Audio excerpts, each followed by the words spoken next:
My ex-husband, the one who trampled on my pride, and his new wife, came to view the penthouse in my building.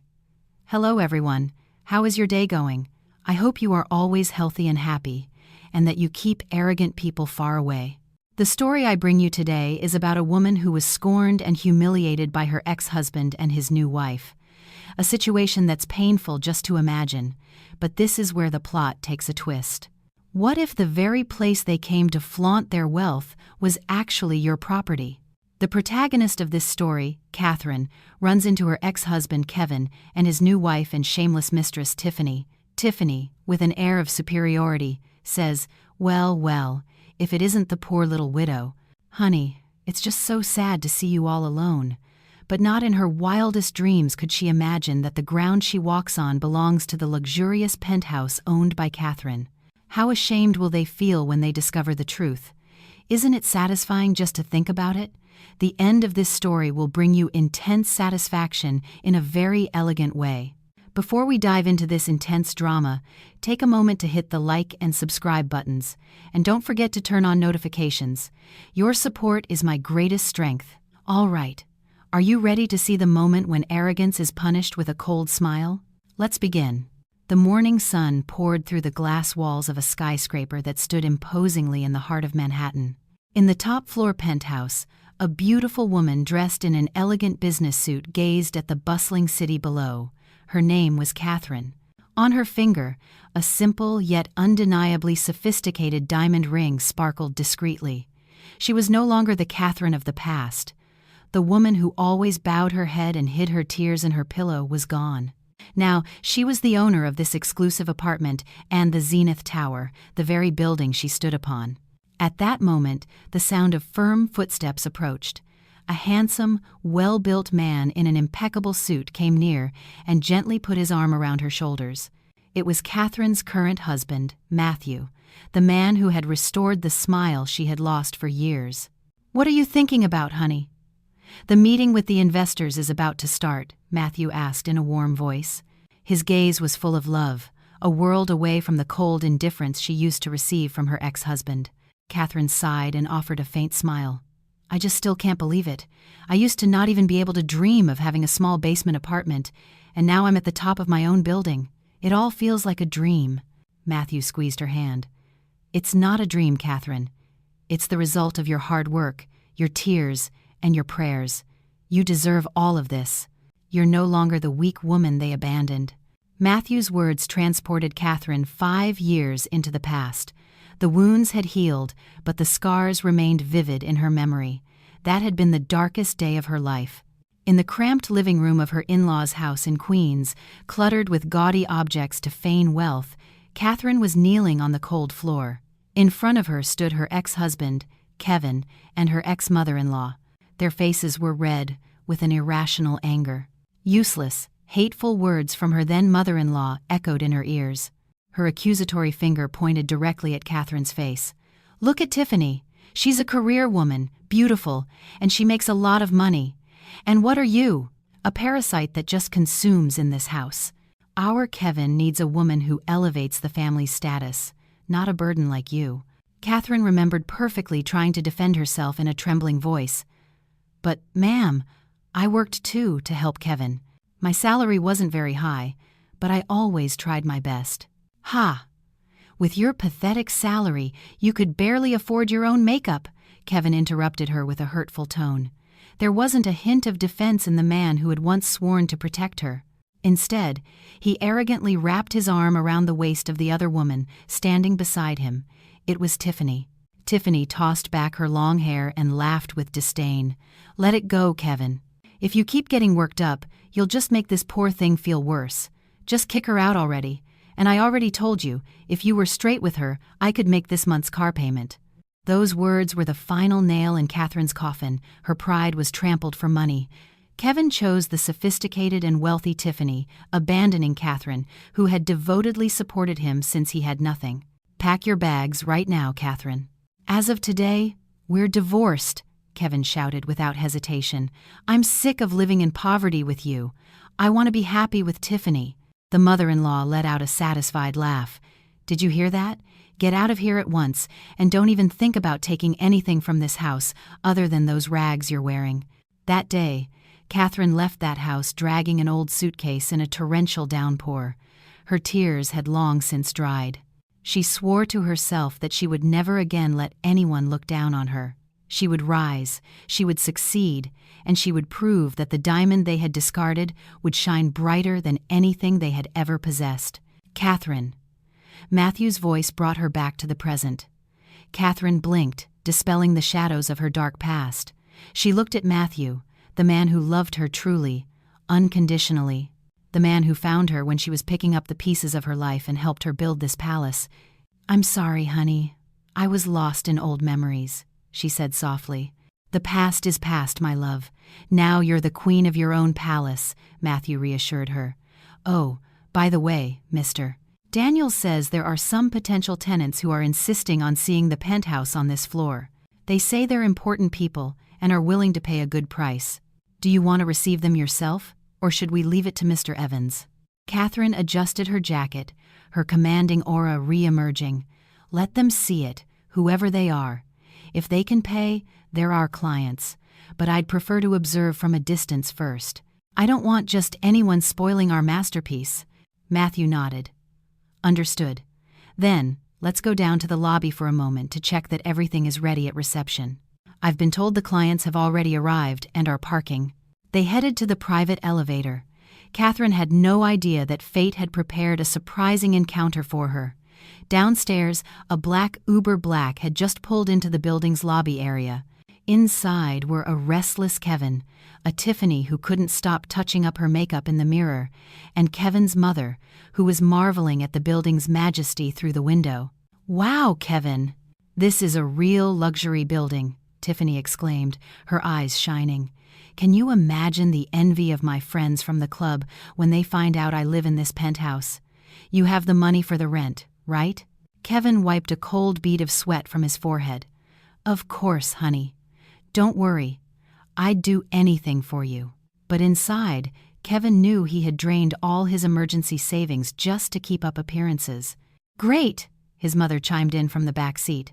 "I can't wait to show off to the neighbors. We have to show them how successful my Kevin is, not like that Catherine, who knows how her life is going." On the ground floor, the elevator doors opened with a soft ding. Catherine stepped out elegantly beside Matthew. At that exact moment, the automatic glass doors of the lobby slid open. The three people from her past entered, dressed up, and ready to face a destiny that would turn their arrogance upside down. Catherine hadn't seen them yet, but the air in the lobby felt heavy, as if a storm was about to break. The clicking of Tiffany's heels echoed with particular shrillness across the gleaming marble floor of the Zenith Tower. She walked as if she were a supermodel, her sunglasses deliberately perched on her head to hold back her perfect hairstyle. In her right hand, she clutched a brand-name bag in a garish color, as if expecting all eyes to be on her.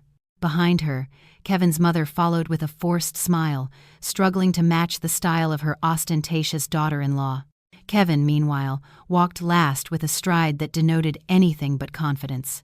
He occasionally patted his jacket pocket to make sure his wallet was still there. Cold sweat began to trickle down his temples.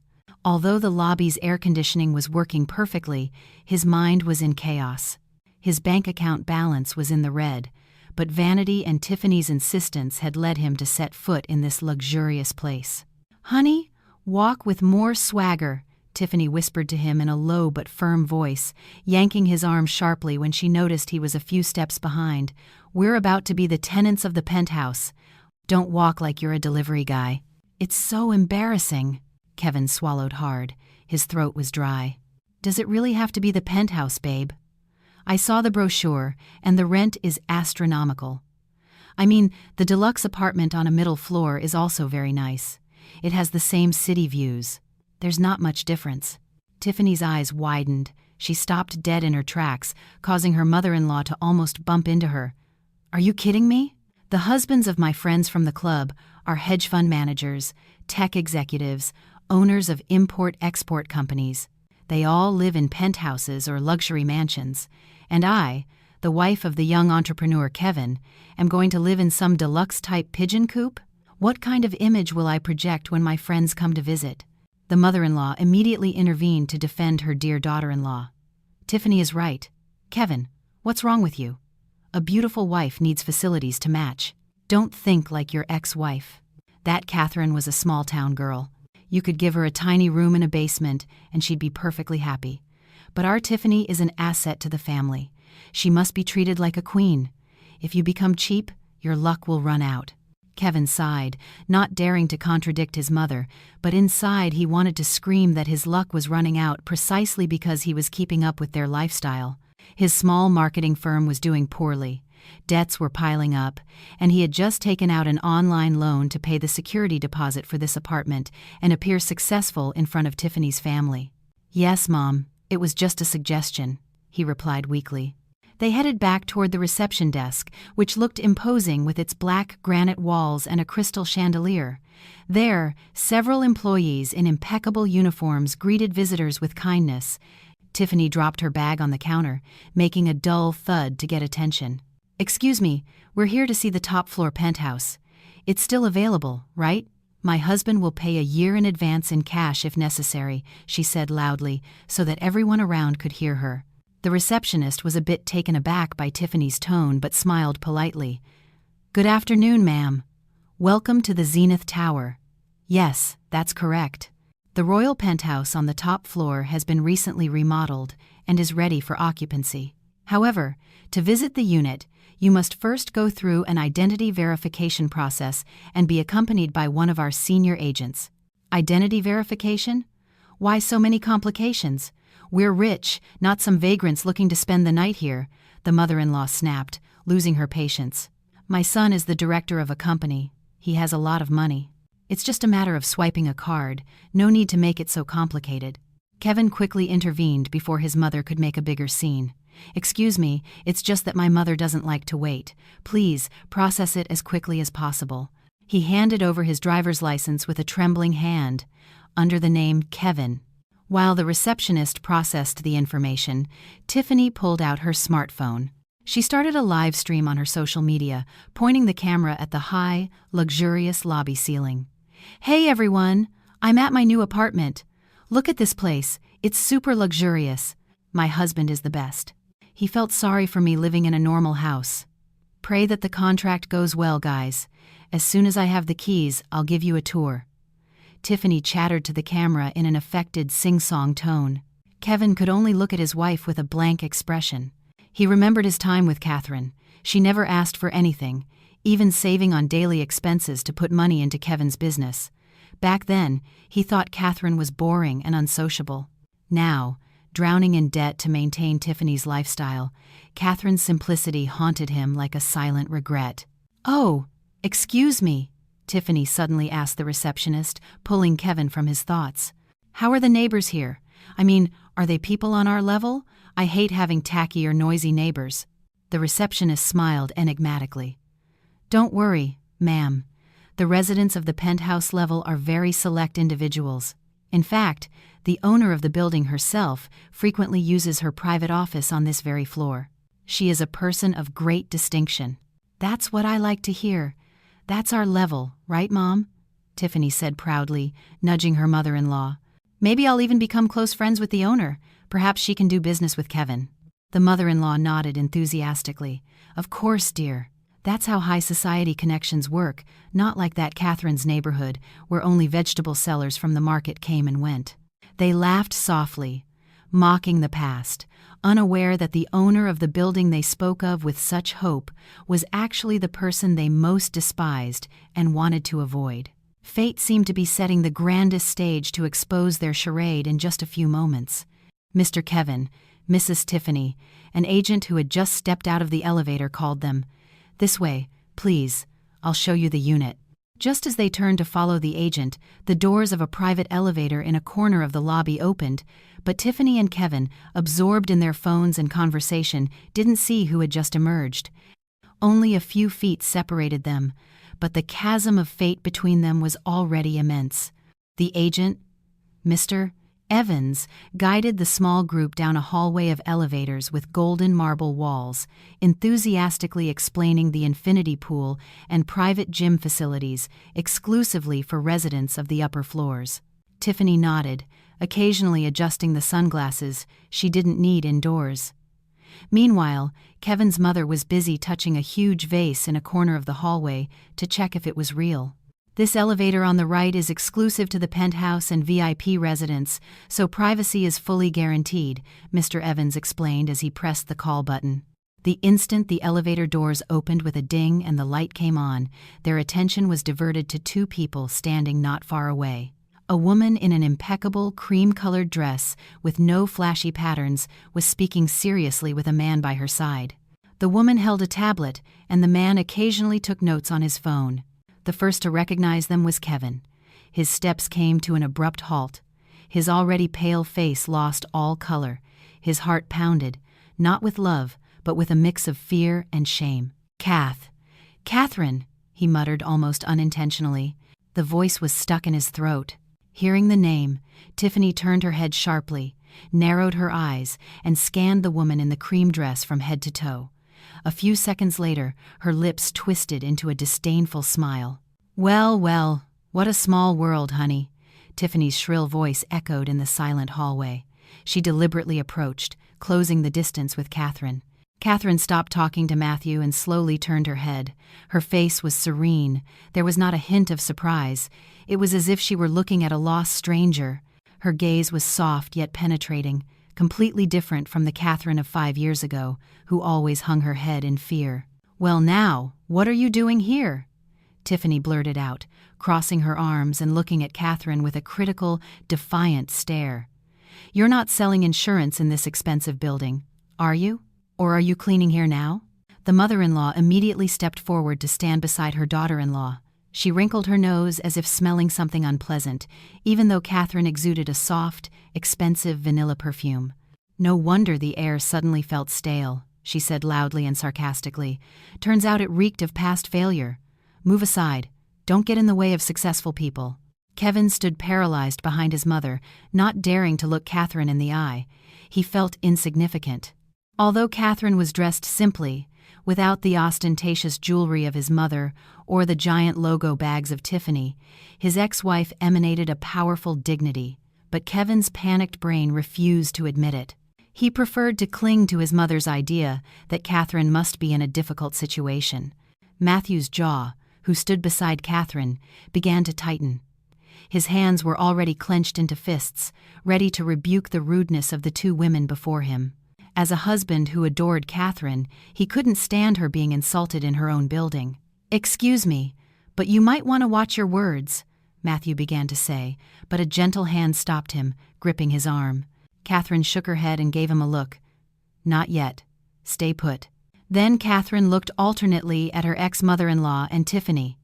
There was no anger in her voice, only a cold, indifferent tone. Please, go ahead, Mrs. Tiffany. This hallway is wide enough for everyone. I'm not in anyone's way. Such an attitude, Tiffany huffed, rolling her eyes. She pulled on Kevin's arm, who was still frozen. Let's go, honey. Don't look at her anymore. We don't want her poverty rubbing off on us. We have to go up and see our palace. The mother-in-law discreetly spat to the side. Luckily, it didn't hit the marble floor, but it was a clear sign of contempt. And let me be clear, Catherine. Don't you dare come asking Kevin for money when you see us living here. We'll pretend we don't know you. Catherine just smiled faintly, a smile whose meaning was hard for them to decipher. Of course, ma'am. I promise your son won't have to beg for a single cent. Enjoy your visit. The marketing agent, Mr. Evans, who had felt awkward witnessing the family drama, hurried to guide his clients to the now open elevator. This way, please, folks. The elevator is ready. Kevin's group entered the elevator. Just before the doors closed, Tiffany gave Catherine a mocking farewell wave. Kevin, for his part, lowered his head deeply, avoiding a final exchange of glances with the woman he had abandoned. The elevator doors closed, the digital numbers above began to ascend. After their departure, silence returned to the lobby hallway. Matthew let out the breath he had been holding, his breath ragged with suppressed anger. Why did you stay silent, honey? Those two have venom on their tongues. I wanted to call security right now to have them thrown out. Catherine looked back at her tablet screen as if nothing had happened, as if the insult moments ago had been just a gust of wind. She tapped the screen a couple of times, checking the status of the penthouse her ex-husband was heading to. Losing our temper in the lobby would only bring us down to their level, honey, she replied wisely. She looked at her husband sweetly. Let them fly high for now. The higher they fly with arrogance, the more painful the fall will be when they realize their wings are fake. Catherine turned her head towards the elevator that was carrying Kevin. Isn't this the best comedy of the day? They want to show off property in a place whose deed is in our safe. Matthew was silent for a moment, and then a smile of admiration spread across his face. He stroked Catherine's head. You're incredible. Your patience is terrifying, honey. Come on, love. To the CCTV control room, Catherine said, walking towards the staff elevator. I want to make sure our special guests receive the service they deserve and a surprise they won't forget for the rest of their lives. Meanwhile, in the elevator speeding upwards, Tiffany was still complaining. Ugh, what bad luck. My day is ruined, she grumbled while looking at herself in the elevator's wall mirror. By the way, honey, did you see her clothes? They look like something from a flea market, totally drab. She must be having a really hard time since you divorced her. Yeah, it seems so, Kevin replied dryly, but his mind was elsewhere. He had caught a glimpse of the watch worn by the man with Catherine. Kevin knew that watch. It was a limited edition that cost as much as a 3-bedroom condo. Who was that man? If Catherine was poor, why was the man beside her wearing such a luxury item? That question began to gnaw at his peace of mind, but he was too afraid to find the answer. Ding! The elevator doors opened on the top floor. The true spectacle of wealth now unfolded before their eyes, ready to trap them in the illusion they themselves had created. When the elevator doors slowly opened, the mouths of the chatty Tiffany and her mother-in-law snapped shut, not out of fear, but out of sheer astonishment. Before them stretched a living room at least 3 times the size of the rental apartment they lived in. The white marble floor with golden veins reflected the light of a gigantic crystal chandelier hanging majestically from the 2 0-foot-high ceiling. Enormous floor-to-ceiling glass windows offered a breathtaking panoramic view of the metropolis below. The low clouds seemed to be at eye level, giving the feeling of being in a palace in the sky. "Oh my God!" the mother-in-law exclaimed. Her eyes seemed to be popping out of their sockets. Her hands trembled as she touched the cream-colored leather sofa, which looked incredibly plush in the center of the living room. This is heaven on earth, son. This sofa alone must cost more than our neighbor's car."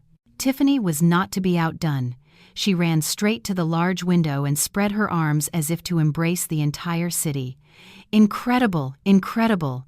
This is the life, honey," she shouted, euphoric. She spun around, and the hem of her dress billowed out. Then she looked at Kevin with bright, demanding eyes. "Look at this, honey. This view is perfect for the background of my social media influencer photos. I don't care what it takes.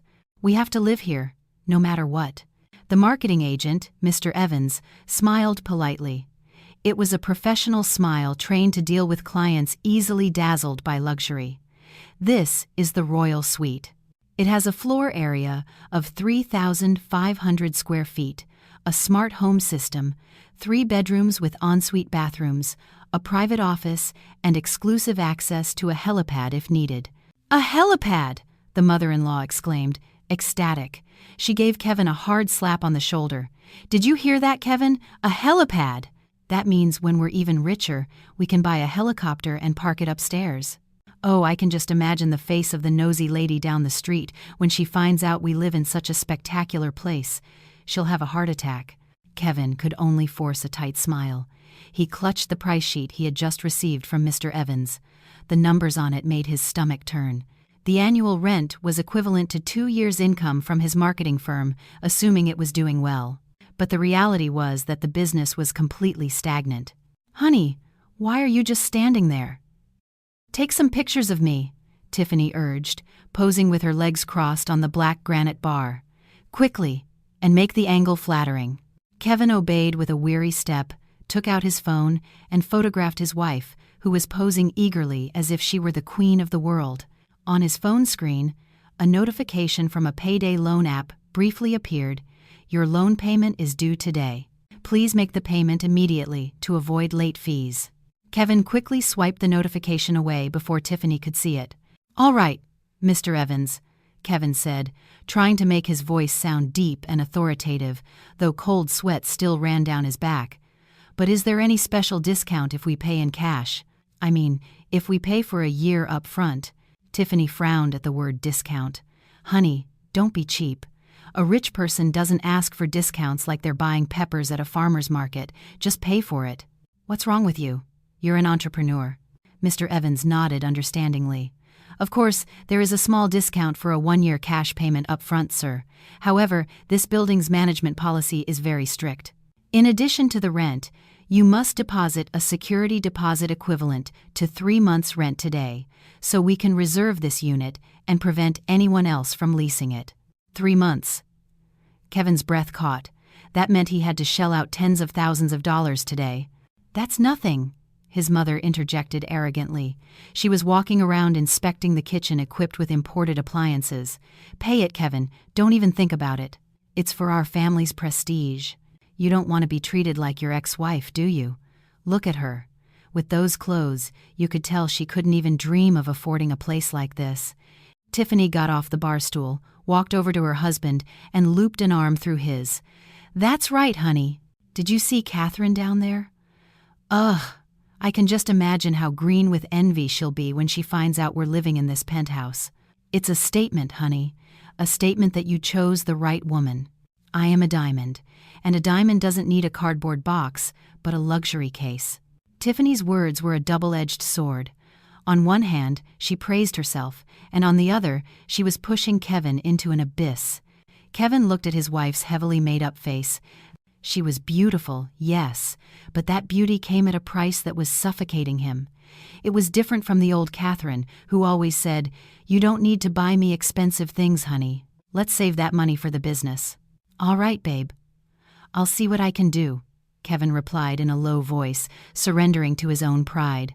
Mr. Evans looked at his watch. "Very well. Why don't you take a look at the master bedroom? The keys are in there. I will step out for a moment to confirm the unit's availability with my manager over the phone. It seems there's another interested client making an offer." "Another client?" Tiffany became alarmed. "You can't give it to someone else. This is mine. Honey, make the transfer now. Don't let them take it from us. Enjoy the views in the meantime, folks." "I'll be right back," Mr. Evans said, bowing politely before leaving the penthouse. As soon as Mr. Evans left and the door closed, the mother-in-law took off her shoes and tossed them carelessly near the door. "Oh, these heels are killing me.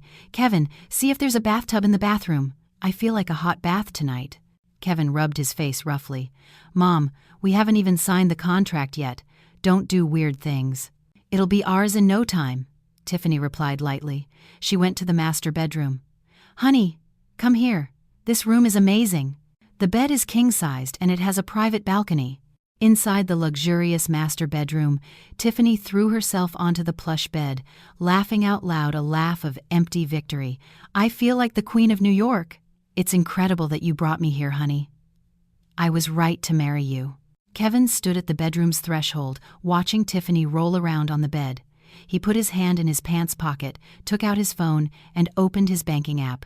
The numbers on the screen were desolate. His head spun. He could call an old friend to ask for money, or maybe secretly mortgage his mother's house. Vicious and desperate ideas began to flood his mind. For this unchecked vanity, Kevin was willing to do anything foolish. Meanwhile, in another room in the same building, a pair of eyes watched their movements through a high-resolution monitor screen. Catherine was sitting in a comfortable office chair, sipping hot jasmine tea. On the screen, her ex-mother-in-law was clearly seen trying to open the penthouse kitchen's refrigerator, and Tiffany was jumping on the bed. "Look, honey," she said quietly to Matthew, who was standing beside her. "They think they own the world. Don't they know they're dancing on the edge of a cliff?" Matthew shook his head, seeing the ex-mother-in-law's behavior. That woman throwing her shoes on the newly polished Italian marble floor. What a lack of class. "Let them," Catherine smiled faintly, but there was determination in her eyes. "Let them fly as high as they can in their fantasy. 5 more minutes. In 5 minutes, Mr. Evans will go in and wake them from their sweet dream." On the monitor screen, Kevin was seen pacing nervously around the penthouse living room, making an urgent call to someone. Catherine could guess that her ex-husband was borrowing money. "Actually, I feel a little sorry for him," Catherine murmured, working so hard just to fill the black hole called appearances. "That's his choice, honey," Matthew reminded her. "Now it's our turn to teach them a lesson about what true ownership is." In the penthouse, Tiffany's voice was heard calling her husband. "Kevin, come take a selfie with me on the balcony." The shout echoed off the luxurious walls that would soon become silent witnesses to the fall of their pride. Kevin hung up the phone with a frustrated look. His friend had refused to lend him money. He took a deep breath, put on his fake smile mask again, and walked towards his beloved wife, who was demanding the world from him. "Yes, honey. I'm coming," Kevin replied as he headed to the balcony, unaware that his time was running out. The painful moment of truth was approaching them by the second.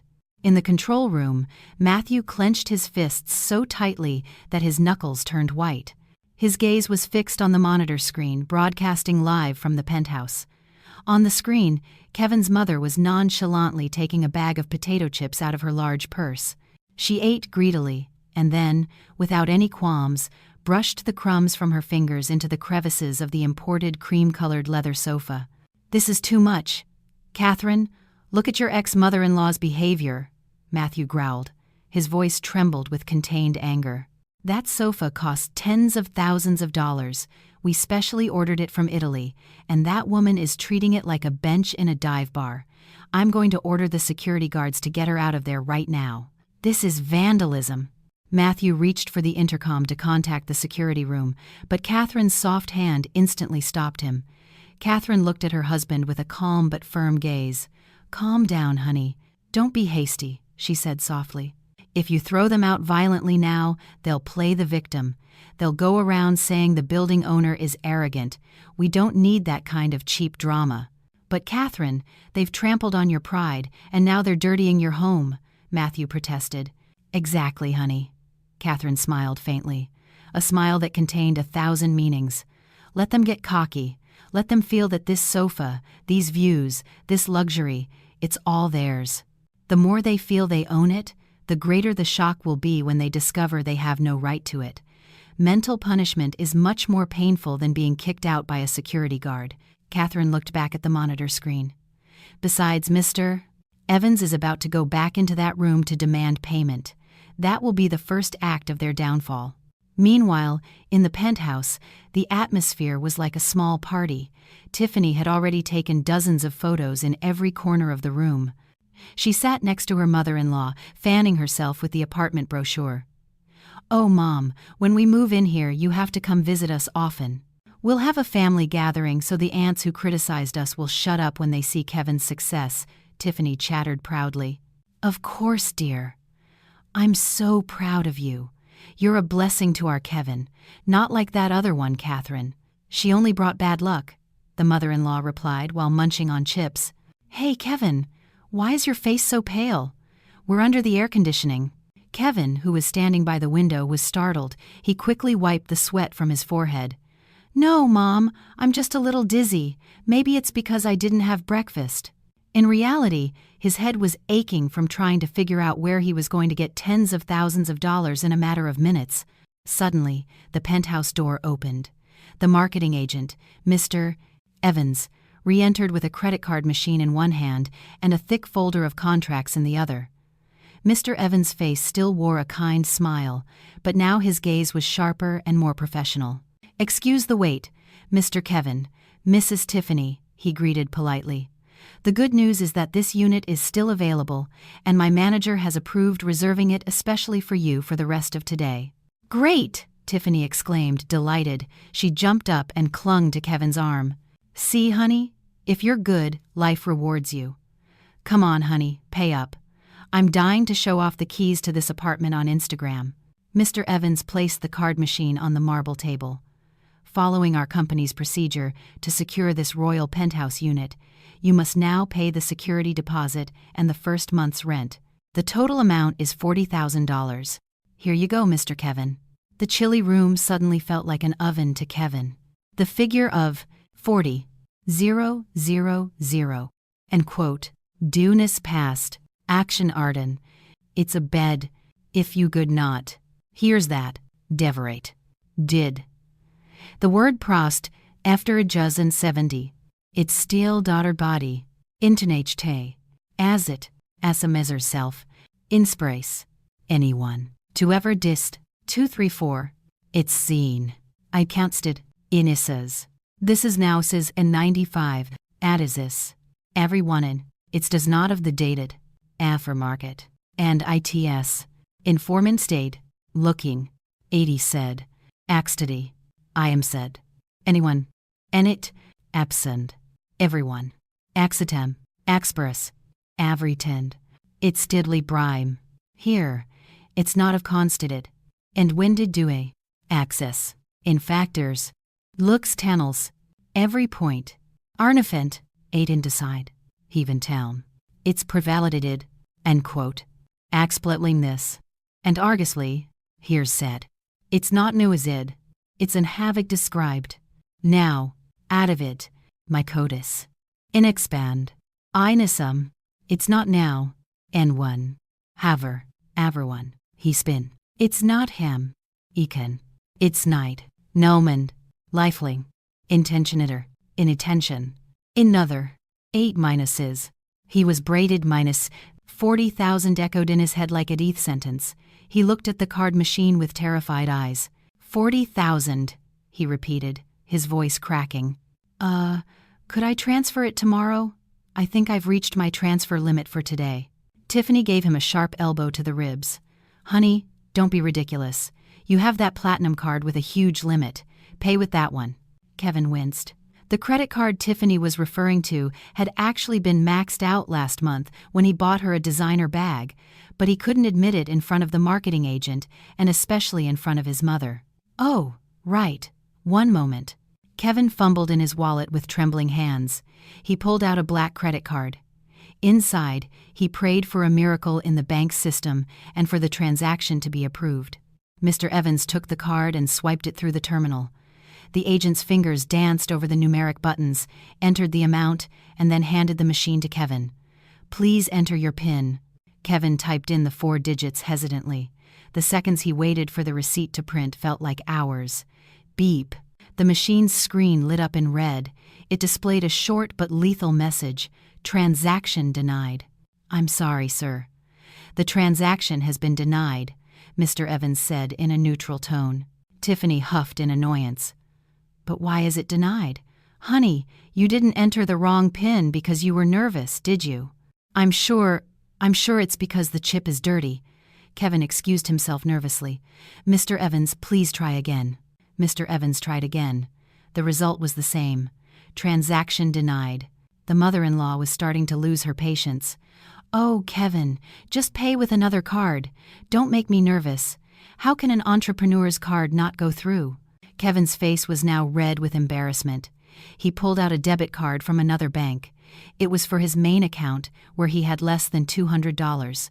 He knew it wouldn't work, but he had no choice but to buy time.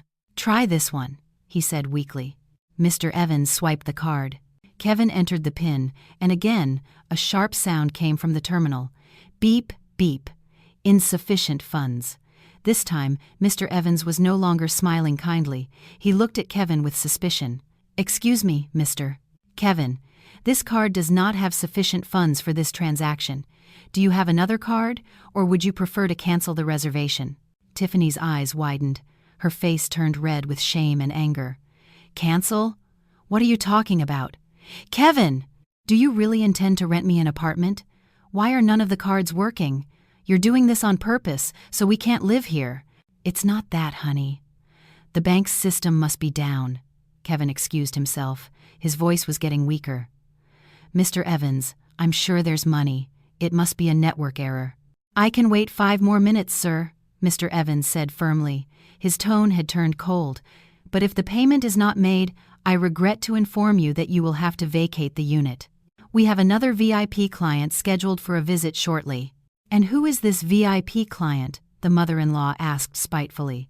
Aren't we VIPs? My son is rich. In the control room, Catherine smiled with satisfaction as she saw the panic on Kevin's face. The time has come, honey, she said, rising from her seat and turning to Matthew. Mr. Evans has played his part.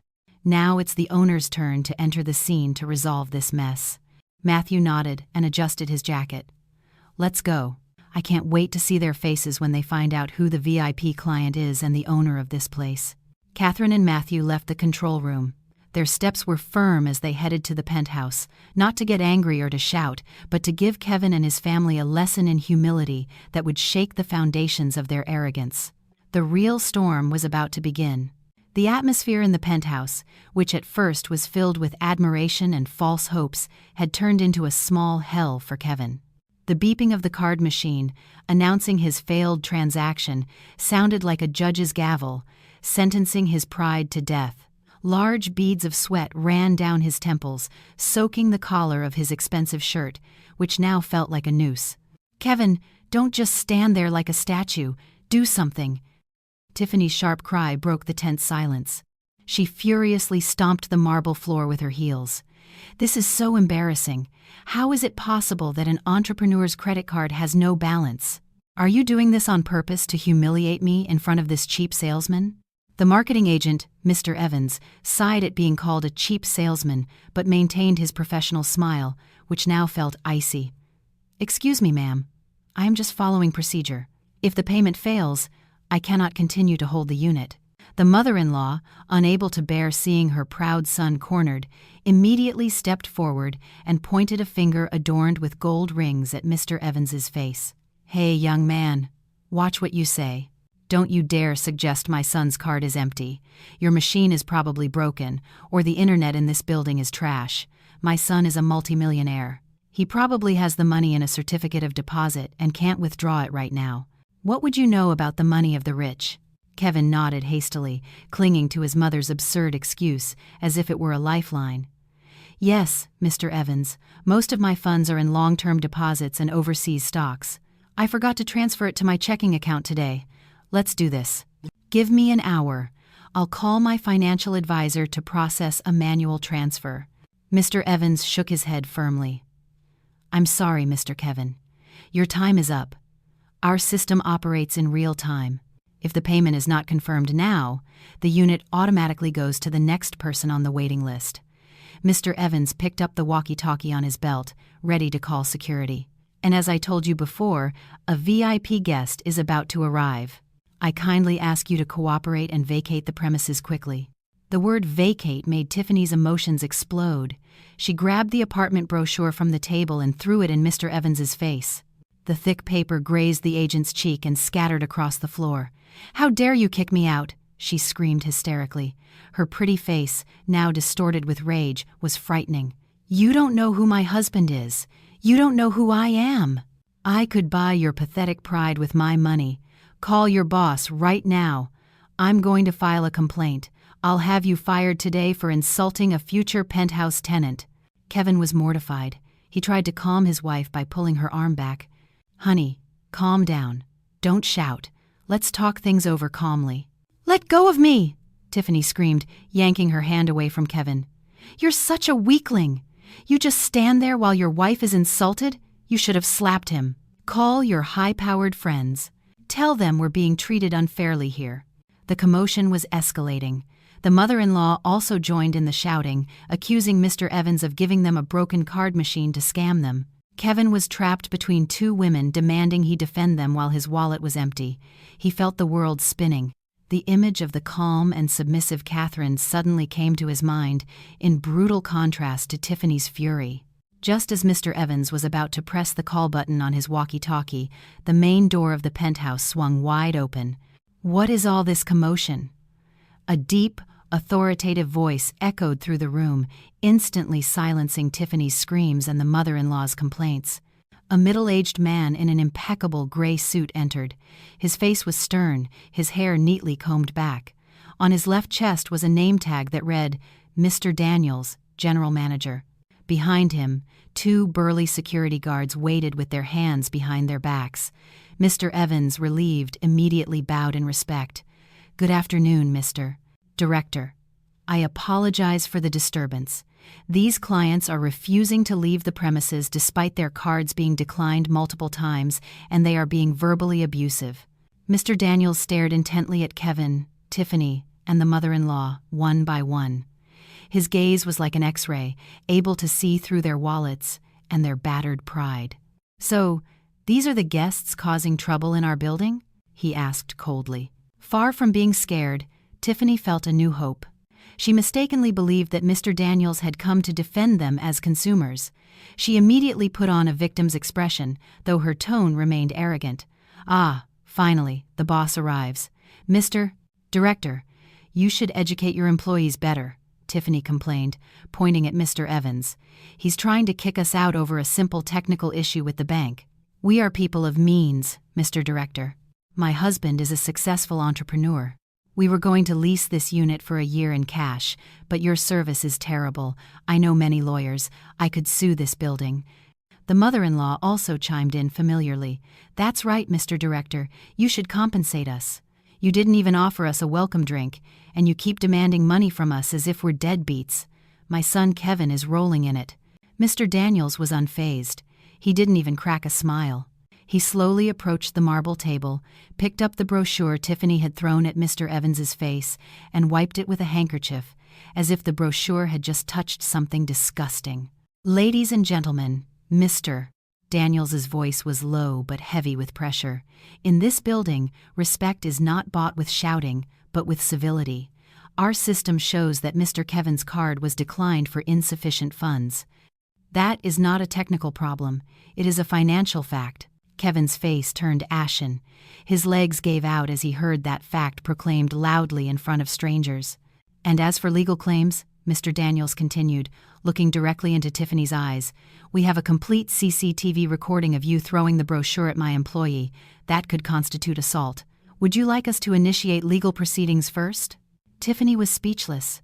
Her mouth, which moments ago was spewing insults, was now firmly shut, her arrogance instantly deflated. "But," the mother-in-law stammered, "we are clients." "Clients are invited guests, or those who have the ability to pay, ma'am," Mr. Daniels interrupted her firmly. "Now, please, leave this room. The owner of this building and the owner of this penthouse has just arrived at the door. She wishes to conduct a surprise inspection and detests finding trash, or rather, unauthorized individuals inside her private property." "The owner?" Kevin repeated in a low voice. A glimmer of hope appeared in his eyes. "Mr. Director, could I speak with the owner? Perhaps she is a business partner of mine. I know many entrepreneurs in the real estate sector." "Tell her my name, Kevin. Who knows, maybe she'll do me a favor." Tiffany also regained her spirits. "Of course, it's surely someone Kevin knows. The world of the rich is small. Tell her to come in, Mr. Director. Let's talk among ourselves, on the same level. Let's see if her boss scolds her later for kicking out a friend." Mr. Daniels looked at Kevin with an unreadable expression, a mix of pity and amusement. The corners of his lips curved slightly into an enigmatic smile. "How timely," Mr. Daniels said. "It turns out she knows Mr. Kevin very well, and even his family." Kevin's heart pounded. Who could it be, he thought. The president of Bank X or the director of Group Y? Maybe an old partner of my father's. "Well, tell her to come in at once," Tiffany urged impatiently, believing she had won. "What is she waiting for?" Mr. Daniels gave a discreet nod to the security guard by the door. "Open the door wide. Welcome the owner of the Zenith Tower." The large double doors swung open completely. The light from the hallway cast the silhouettes of two figures standing imposingly at the threshold. The sound of a man's heavy-soled dress shoes was heard, accompanied by the echo of slow but firm heels. Kevin squinted, trying to see the face of his expected savior, but the moment the figure stepped into the room's light, Kevin's hopes shattered. His knees completely gave out. There stood Catherine. Not the humble Catherine, not the weak Catherine. This was an imposing Catherine with her chin held high, radiating an aura of absolute power. By her side, like a faithful protector, was Matthew. Tiffany's eyes widened. They looked like they were about to pop out of their sockets. "You!" she screamed in shock. Her trembling finger pointed at Catherine. "What are you doing here? Did you come to apply for a maid's job?" Mr. Daniels immediately interrupted her in a loud, resonant voice. He introduced his guest with deep respect. "President Catherine, Director Matthew, welcome. The entire staff awaits your instructions." Silence. A suffocating silence instantly fell over the room. Time seemed to stand still. Tiffany was left with her mouth agape. The mother-in-law was frozen with a bag of chips in her hand, and Kevin felt as if the floor beneath him had just collapsed, swallowing him whole. What broke the silence in the penthouse was not an explosion, but the sharp, forced, and shrill laughter of Tiffany. She clutched her stomach, laughing to the point of tears as if she had heard the funniest joke in the world. She pointed at Mr. Daniels, and then, with a still trembling finger, at Catherine. "Oh, my stomach hurts. What actors!" "You deserve an Oscar," she exclaimed between forced laughs. She looked at Catherine with contempt. "Hey, you miserable widow, how much did you pay this old man to say this building is yours? $100? A sandwich? Seriously, your efforts to impress me are pathetic." The mother-in-law, who was previously in shock, was infected by Tiffany's blind confidence. Her tense face relaxed, returning to its characteristic expression of disdain. She waved a hand in front of her face. "Phew! And I actually believed it. I almost had a heart attack. Tiffany is right. How could a nobody like Catherine own such a huge building? She used to buy rice on credit, owning a luxury apartment." Catherine, wake up, dear. Stop fantasizing." But Kevin wasn't laughing at all. His eyes were fixed on the diamond ring on Catherine's ring finger, on the genuine leather briefcase Matthew was holding, and on the aura of authority that no one could fake. Kevin knew Catherine perfectly. He knew she wasn't good at lying. And what scared Kevin the most was the genuine deference that Mr. Daniels and Mr. Evans showed towards Catherine. It wasn't an act. It was the pure respect of subordinates for their superior.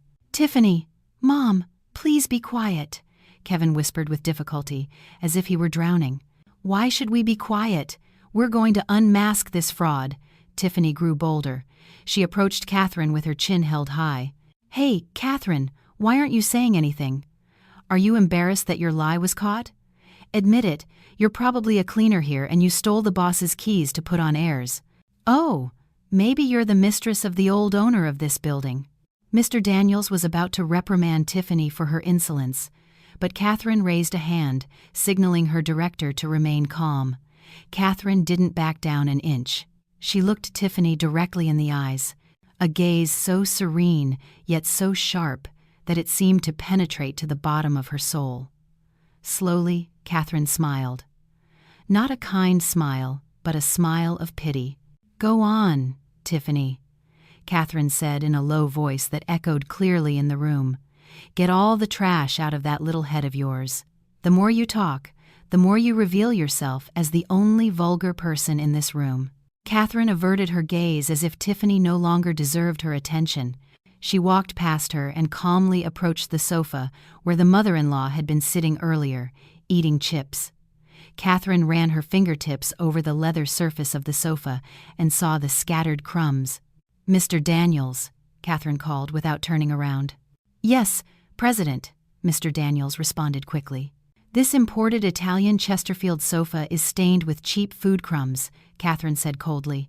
"Take note, replace this sofa with a new one immediately, or donate it. I don't want an object in my penthouse that has been sat on by ill-mannered people." It was like a lightning bolt. The words struck the mother-in-law directly in the chest. The old woman's face turned red with shame and anger. "Look at how she talks. Are you calling me dirty? I am your ex-mother-in-law. You should be kissing my hands instead of insulting me." "Ex-mother-in-law?" Catherine turned slowly. She raised an eyebrow. "Excuse me, but if I remember correctly, 5 years ago you yourself told me that I was nothing to you anymore, and that I should never set foot in your house again. Under what pretext should I respect an intruder who dirties my property?" Tiffany, feeling ignored, shouted again. "Hey, stop acting so high and mighty. Where's the proof that this building is yours? Where? You're just a charlatan." Matthew, who had remained by his wife's side, finally opened the small briefcase he was carrying. He took out a thick folder of documents with a dark blue cover and a gold logo and threw it onto the marble table in front of Kevin. Thwack! The sound of the documents landing startled Kevin. "Open it, Kevin," Matthew ordered firmly. "Your wife needs proof. Read it out loud so she can learn to read reality." Kevin's hands trembled violently as he reached for the documents. His palms were soaked in cold sweat. He turned the first page.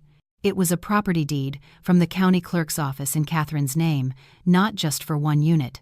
Attached was the certificate of ownership for the corporation that managed the entire Zenith Tower. Kevin's eyes widened, and his breath caught. The letters on the paper seemed to dance, mocking his stupidity. How is this possible? Kevin moaned in a low voice. His knees gave out. He couldn't support his own body and collapsed to the floor. Tiffany snatched the documents from her husband's hands. "What's wrong, honey? Why have you lost your strength?" She read what was written, and her eyes rounded perfectly. She flipped through the pages again and again, looking for a flaw, a trace of forgery, but everything was authentic. The notary's seal, the registrar's signature, and there, Catherine's name as the sole officer. This is fake! You forged the deed!" Tiffany accused hysterically, but her voice was starting to sound desperate. "It's impossible. A broke nobody like you can't have all this. Not even Kevin, who has worked himself to the bone, can afford it. How could you?" Catherine approached the three of them, who now looked pathetic. Her steps were elegant but sounded menacing. "The world turns in funny ways. Tiffany, Kevin," Catherine said softly but sharply. "You once discarded me like trash because I didn't have money. You called me a burden. You said I wasn't on your level." Catherine spread her arms, showcasing the luxury of the penthouse that surrounded her. "Now, I am the owner of the building you coveted so much, the very place you were bragging about on social media as if it were yours. And you are here, like failed tenants who can't pay the security deposit with a declined credit card, insufficient funds, and the worst attitude." Kevin hung his head low. Tears of regret began to well up in his eyes. His shame was now unbearable. He wished the earth would swallow him whole. He realized that the woman he had scorned and abandoned for the spendthrift Tiffany was actually a woman capable of conquering the world. The mother-in-law, upon seeing the real proof, instantly changed her attitude. Her sycophantic nature came to light. She approached Catherine with a pitiful face and tried to take her hand. "Catherine, my dear daughter," the mother-in-law said in a falsely sweet voice. "Honey, what happened before was just a joke. I knew you would succeed. My prayers have always been with you. Oh, I'm so proud that my daughter-in-law has become a great president." Catherine pulled her hand back before the mother-in-law could touch it, as if avoiding something dirty. Her gaze was icy. "Save the drama, ma'am. The tickets for that show are sold out," Catherine rejected her firmly. Tiffany, seeing her mother-in-law fawning, felt even more cornered. Her great pride prevented her from admitting defeat. She threw the deed on the floor. "Whatever, you probably got this with black magic or dirty money," she shouted blindly. "Kevin, let's go. I don't want to be in this cursed place anymore. It reeks of spiritual poverty." One moment, Matthew stopped them as Kevin tried to get up with difficulty. Matthew looked at Kevin harshly. "You can go, but after you resolve one matter." "What now?" Tiffany snapped. "You entered private property without permission. You caused a disturbance. You soiled the facilities and verbally assaulted my employee," Matthew explained calmly. "Mr. Daniels, calculate the material and non-material damages they have caused today. Include the cost of cleaning the sofa and psychological counseling fees for Mr. Evans for the trauma of being hit with the brochure." Mr. Daniels quickly nodded. "Understood, Director. The estimated damages compensation is about $500. "What?" the mother-in-law exclaimed. $500? You thieves! We just sat down for a moment. Either you pay, or we call the police for trespassing and property damage," Matthew threatened coldly. "Choose. Pay the fine and leave quietly, or leave escorted by the police and end up on the news as the family that caused a scandal in a luxury apartment because they had no money." The threat of the news and the police instantly deflated Tiffany's momentum. She was a vain person who cared deeply about her image on social media. If she went viral for being kicked out by the police, her social life would be over.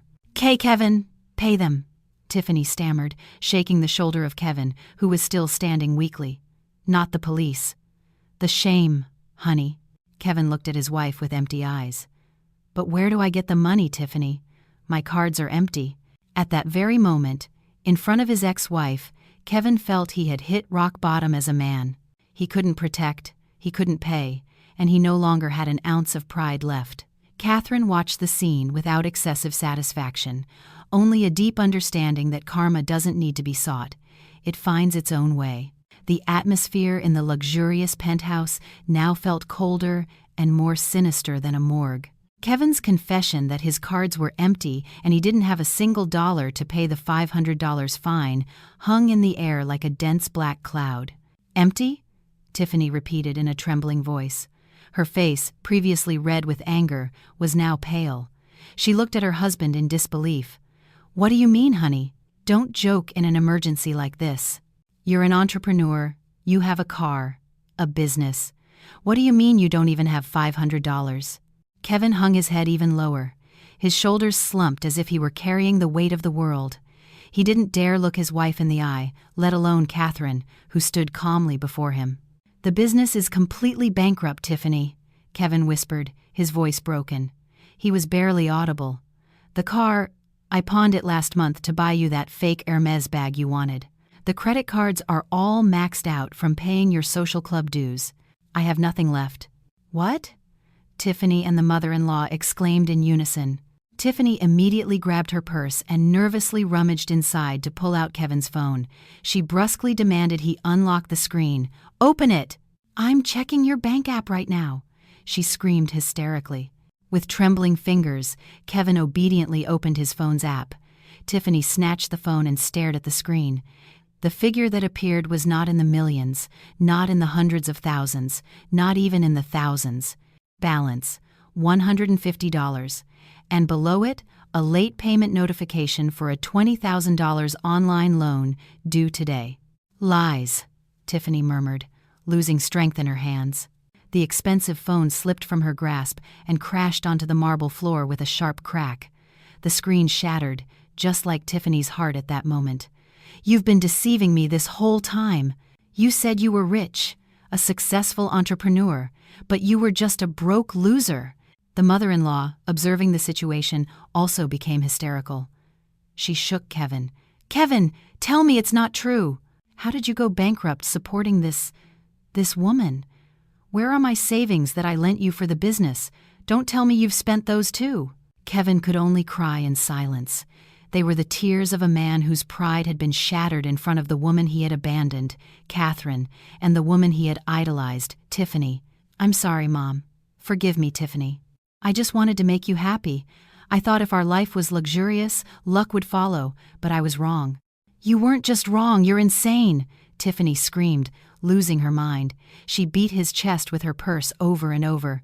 "Con man, useless man. If I had known this, I would have never married you. I regret it. I regret it so much." The scene was truly ironic. The family that just minutes ago had arrogantly boasted of a false wealth was now attacking and blaming each other over money. Catherine watched the drama of their ruin with an impassive expression. There was no joy in her heart, only a deep compassion. In the end, Kevin and his family were living in a hell of their own, making a hell called appearances. "Enough!" Catherine's voice cut through the uproar. It was quiet but firm. Tiffany stopped hitting him. Her breathing was ragged. Tears had streaked her thick makeup, leaving her looking disastrous, like a clown in the rain. Catherine approached them. "Look, $500, which is nothing to me, was able to destroy your family's harmony in a matter of seconds. It's truly pathetic." Catherine turned to Matthew. "Honey, cancel the claim for damages." Matthew frowned. "But Catherine, they—" "Cancel it," Catherine interrupted him gently but firmly. "Demanding money from someone who doesn't know if they'll eat tomorrow is like extorting a beggar. I don't want their money. Their money doesn't bring good luck." The phrase extorting a beggar hit Kevin's face harder than any slap. He felt skinned alive. The ex-wife he had scorned for being poor was now pitying him, considering him little better than a beggar. Catherine looked at Kevin again. "Guard the $150 you have left in your account well, Kevin. Use it for a taxi home. The Uber you took here probably has outstanding payments too, right?" Kevin nodded stiffly. His face burned with indescribable shame. "I forgive you the $500 fine," Catherine continued, her voice resonating majestically in the large space. "But on one condition." The weeping mother-in-law immediately lifted her head, hope shone in her eyes. "A condition? What condition, Catherine? If it's not money, I'll do anything." Catherine smiled faintly, a smile that sent a shiver down Tiffany's spine. "You cannot leave through the main door or use the VIP elevator," Catherine said, pointing to a back door near the kitchen. "You have to leave through the service elevator and the emergency stairs at the back. It is a fitting path for those who arrived with a mask of lies and are leaving with failure on their shoulders." "The service elevator?" Tiffany's eyes widened. "That elevator that janitors and construction workers use? No. I'm an influencer. I'm not going down in such a dirty place." "If you refuse as you wish," Matthew said indifferently, taking out his phone. "In that case, the option of the police and going viral is still on the table. I just have to press a button, and in 10 minutes the press will be gathered in the lobby, waiting to report on the arrest of a fraudulent influencer and her bankrupt husband." Tiffany's face paled instantly. Being labeled a fraud and going viral was something she feared more than death. "No, no, don't call the police!" she exclaimed in terror. She turned to Kevin with a look of contempt. "Let's go now. Our problem isn't over. You'll hear from me when we get home." Mr. Daniels gestured to Mr. Evans. "Mr. Evans, guide them to the back door. Make sure they exit the building through the side door that leads to the dumpsters, without stopping anywhere." "Understood, Director," Mr. Evans replied firmly. There was a strange satisfaction on his face as he guided the people who had insulted him moments before. Kevin stood up on trembling knees. He tried to look at Catherine one last time, hoping to find some ember of their old love.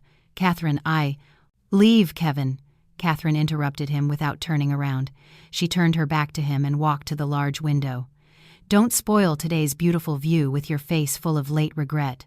With faltering steps and bowed heads, Kevin, Tiffany, and the mother-in-law were led through the luxurious kitchen to a gray steel door in a corner. It was the door that led to the stuffy service elevator and the dark emergency stairs. As the steel door opened, an unpleasant smell from the building's yet-to-be-processed trash hit Tiffany's upturned nose directly. "Ugh, how disgusting," she protested, covering her nose. "Keep walking!" Mr. Evans shouted firmly. There were no more kind smiles. The steel door closed behind them with a dull thud, as if forever closing a page of Catherine's past. Now, in the calm penthouse once again, Matthew approached his wife, who was still standing, looking at the Manhattan sky. "You're too kind, Catherine." "Letting them go without even paying the fine," Matthew said, wrapping his arm around his wife's shoulders. Catherine smiled, this time a smile of genuine relief. "A financial punishment would only cause them more physical pain, honey. But making them go home with shame, mutual accusations, and the knowledge that they lost a diamond for a stone, that is a mental torture that will haunt them for the rest of their lives. And that is much more painful." Matthew nodded. "I agree. So, what's the plan now? I know you're not done with Kevin. I saw you discreetly slip a business card into his jacket pocket as he was passing." Catherine laughed softly. Her eyes sparkled with intelligence. "You caught me. That's right. This drama isn't over yet. In fact, the final act will begin tomorrow morning. I want to see if Kevin has one last ounce of pride left to become a real man, or if he will remain a loser under his mother's skirt." Catherine turned to her husband. "Tomorrow, make sure the janitor position is still vacant. I have a feeling a new, very desperate candidate will be coming to our lobby." The sun in the Manhattan sky rose higher, majestically illuminating the Zenith Tower. Meanwhile, far below, at the dumpster exit, 3 people stumbled out, greeted by the hot asphalt and harsh reality. The life of luxury they had dreamed of had been shattered in less than an hour, and in its place, only the reality of debt, bankruptcy, and a marriage now on the brink of collapse remained. That afternoon's sun in Manhattan burned the skin, but it couldn't compare to the burning shame Javier felt on his face. As they emerged from the side door by the dumpsters of the Zenith Tower, the 3 of them looked like mice that had just escaped a trap but had lost their tails in the process. The stench of food waste from the restaurants piled in the containers clung to their luxury clothes, an ironic perfume of defeat. Tiffany walked briskly ahead of Kevin, the heels of her shoes striking the dusty asphalt with rage. "Tiffany, wait! Where are we going?" Kevin called out, panting. He struggled to catch up with his wife while his mother staggered behind, clutching her trembling knees. Tiffany spun around suddenly, her eyes filled with hatred. "There is no we anymore. You take care of your mother and your life full of lies. I'm going to my parents' house." "Tiffany, please, let's talk at home first. I promise I'll get money from somewhere." Kevin tried to take his wife's hand. "Don't touch me," Tiffany yelled, yanking her hand away. "Get money? From where? Your friends have already blocked your number. The Uber from before? The car has probably already been towed because you didn't pay. How are we going to get home now? Walk? Think for a second, please." A yellow cab passed by slowly. Tiffany hailed it instantly. Without a single glance at her bankrupt husband, she got into the taxi and slammed the door. The cab sped away, taking Kevin's beautiful wife and his high society dreams, leaving only the street dust that tightened in his chest. "Tiffany, wait!" the mother-in-law cried, but her voice was lost in the traffic noise. Now, only Kevin and his mother were left on the sidewalk. The mother-in-law looked at her son with empty eyes beneath her thick, sweat-streaked makeup. Her aged face looked exhausted, and the signs of age were more apparent. "Kevin, how did we get to this?" the mother-in-law whimpered. Her voice no longer held anger, but desperation. "Where is your promise to make Mom happy? Your promise that I could show off to the neighbors? Now Tiffany is gone. We have no money, and we're drowning in debt. What are we going to eat tomorrow, Kevin?" Kevin sank onto the curb, not caring that his expensive suit was getting dirty. He covered his face with his hands. The calm and dignified face of Catherine he had seen earlier returned to his mind. "It's our punishment, Mom," he murmured, his voice cracking. "We once threw away a diamond to keep a stone.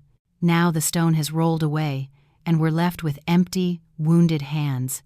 With the last $150 he had in his account, just withdrawn from a convenience store ATM, Kevin called a rideshare to go back to his cramped rental apartment.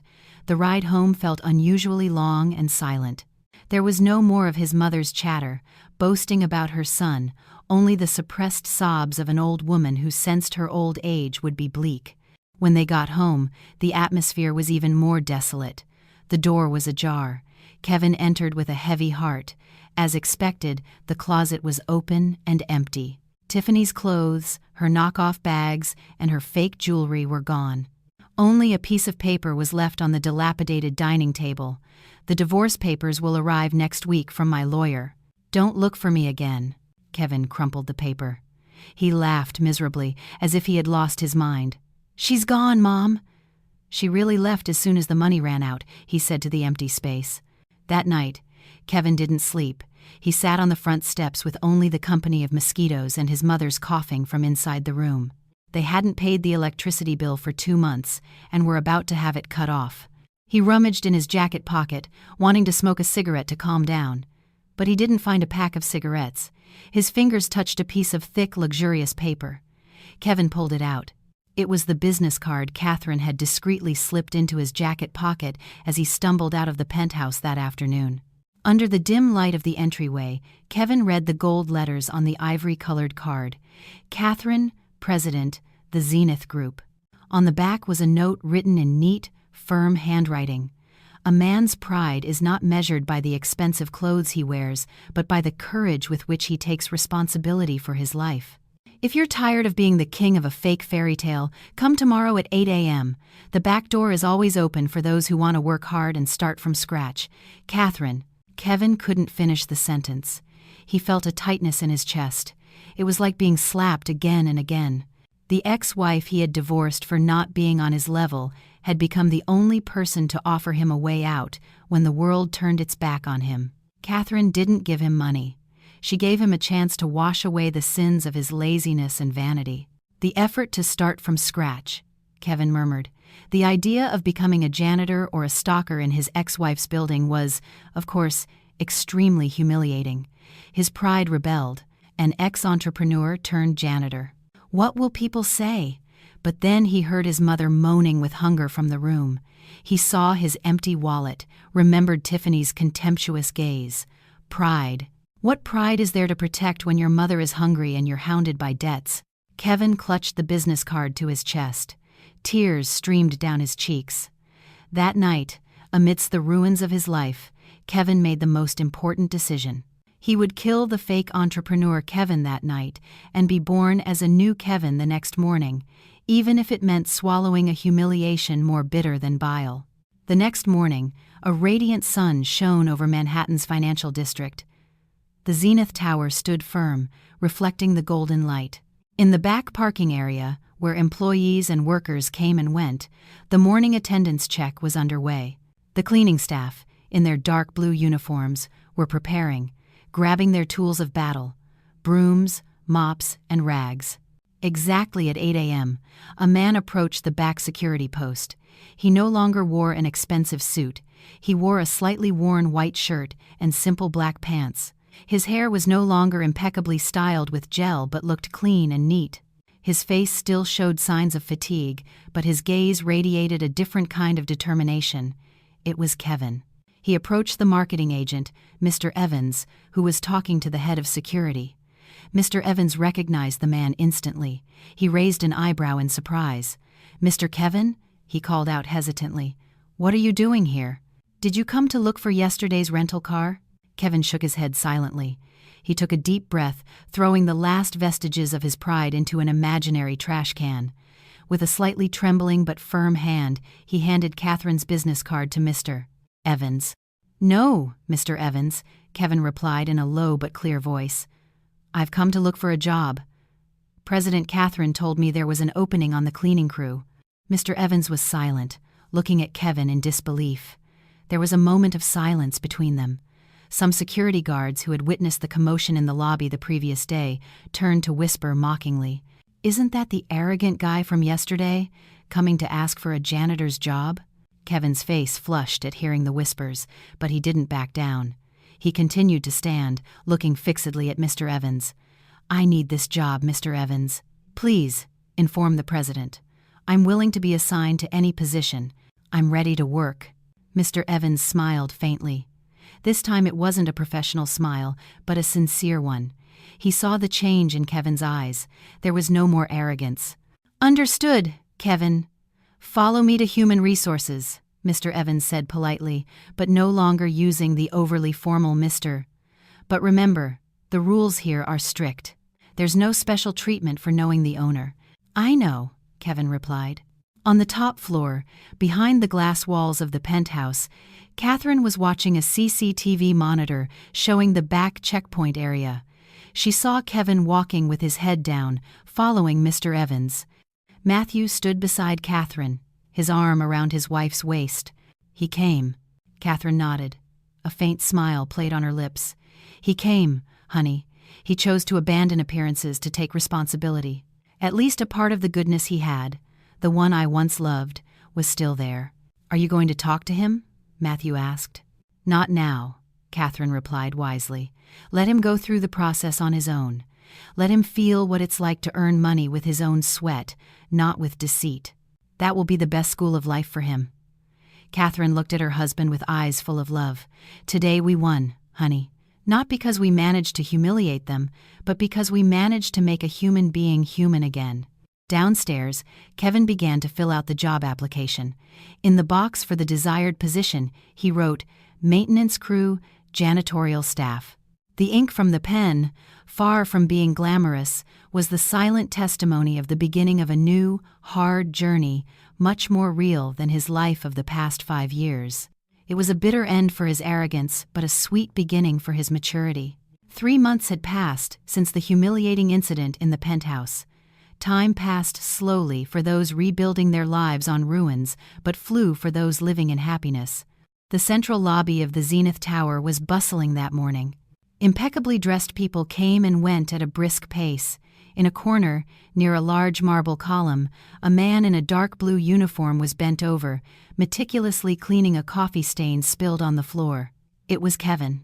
There were no more fake Armani suits, no imitation gold watches, no hair styled with expensive products. Kevin now wore a janitor's uniform with a name tag on his left chest that read, "Kevin, Cleaning Crew." Sweat soaked his back, but strangely, His face looked more serene than when he was pretending to be an entrepreneur. Kevin was emptying the trash can at the lobby entrance. "Please, it's full," Mr. Evans, who was doing his morning rounds, instructed him. "Yes, Mr. Evans, right away," Kevin replied quickly, not taking the slightest offense. He stood up, slung a large black trash bag over his shoulder, and carried it to the back. It was heavy, smelly, and dirty, but for Kevin, it was the lightest burden he had ever carried. It was the weight of honesty. He no longer feared being chased by creditors, nor did he need to lie to his wife about his bank balance. Meanwhile, Tiffany's fate had ended tragically in its own way. The last news that reached Kevin was that Tiffany had been arrested and was facing legal charges for trying to defraud a coal tycoon with the same method. The woman who adored luxury had ended up getting free accommodation behind bars, a place where designer bags and thick makeup were worthless. The mother-in-law, the old woman, was now much quieter. Every afternoon, she waited at the entrance of her modest rental apartment for Kevin to return. There were no more complaints about a rich daughter-in-law. When Kevin returned with a bowl of hot soup and his meager weekly salary, the mother-in-law would receive him with tears in her eyes. She had learned that a meal bought with her son's honest money tasted much better than a luxury banquet paid for with suffocating debts. That afternoon, a luxury sedan pulled up to the lobby. The doors opened, and Catherine got out with Matthew. Catherine's aura shone even brighter. She had just received the Entrepreneur of the Year award. The lobby employees bowed politely. "Good afternoon, President." "Good afternoon, Director." Catherine responded to their greetings with a kind smile. Her gaze immediately fell on the figure of Kevin, who was cleaning the floor near the entrance. Kevin noticed Catherine had arrived. He stopped what he was doing, stood up straight, and bowed his head respectfully, not as an ex-husband, but as an employee to the owner of the company. Catherine signaled for Matthew to stop for a moment. She approached Kevin. Kevin's heart pounded, not with love, but with immense respect. "How's the job, Kevin?" Catherine asked gently, without a hint of mockery. A genuine question from a superior. Kevin raised his head and looked into the eyes of the woman he had abandoned. He no longer saw resentment in them. He saw serenity. "Good, President," Kevin replied firmly. "Thank you for giving me this opportunity. With my first paycheck, I paid my mother's overdue electricity bills and bought her medicine. I'm saving the rest to pay off my old debts." Catherine nodded slowly, a faint smile on her lips. "I'm glad. This lobby floor has never been so clean. It seems you're better at working with your own hands than at cleaning up appearances." Kevin smiled bitterly, but his eyes were sincere. "I've learned a lot, President. I've learned that a man's honor is not measured by the expensive clothes he wears, but by the courage with which he takes responsibility for his life. I want to apologize to you for my entire past. I know an apology won't change anything, but I want you to know that I am sorry." Catherine looked fixedly at Kevin. She saw his now rough and calloused hands, the hands of a hard-working man. "The day you bravely walked through the back door and picked up that broom, I had already forgiven you, Kevin," Catherine said sincerely. "The past is over. Now, focus on being a good son to your mother. Let your fatigue be the price you pay to wash away your sins." Catherine then turned to Matthew, who was looking at her with pride. "Come on, honey, the board of directors is waiting for us." Matthew put his arm around Catherine's shoulders. Before they left, Matthew gave Kevin a light pat on the shoulder. "Good work, Kevin. Keep it up." "Thank you, Director," Kevin said, bowing. Catherine and Matthew headed to the VIP elevator and left the lobby. Catherine didn't look back. For her, Kevin was no longer the shadow of a painful past. He was just one of the hundreds of employees working in her skyscraper. Catherine had achieved the greatest victory not by seeing Kevin broken, but by seeing him heal from the sickness of the soul that had ruined his life. Appearances. Kevin returned to the handle of the mop. He saw his reflection in the marble floor he had just cleaned. He no longer saw the figure of a pathetic, fake entrepreneur. He saw an ordinary man struggling to straighten out his life, one floor at a time. Outside the building, the sun shone brightly. But in the hearts of Catherine and Kevin, the storm had passed. Each had found their true place. Catherine, at the pinnacle of success with humility, and Kevin, on the ground floor with a new awareness. Life goes on, and the floor of the Zenith Tower shone brighter today than ever, reflecting the light of honesty that had finally conquered the darkness of appearances. Do not judge people by the clothes they wear today. The wheel of life turns ceaselessly. Luxury built on the foundations of appearance and debt will crumble in the blink of an eye. Conversely, success forged with effort, honesty, and patience will stand firm forever. The true value of a person lies not in the possessions they flaunt, but in their character, their sense of responsibility, and how they treat others.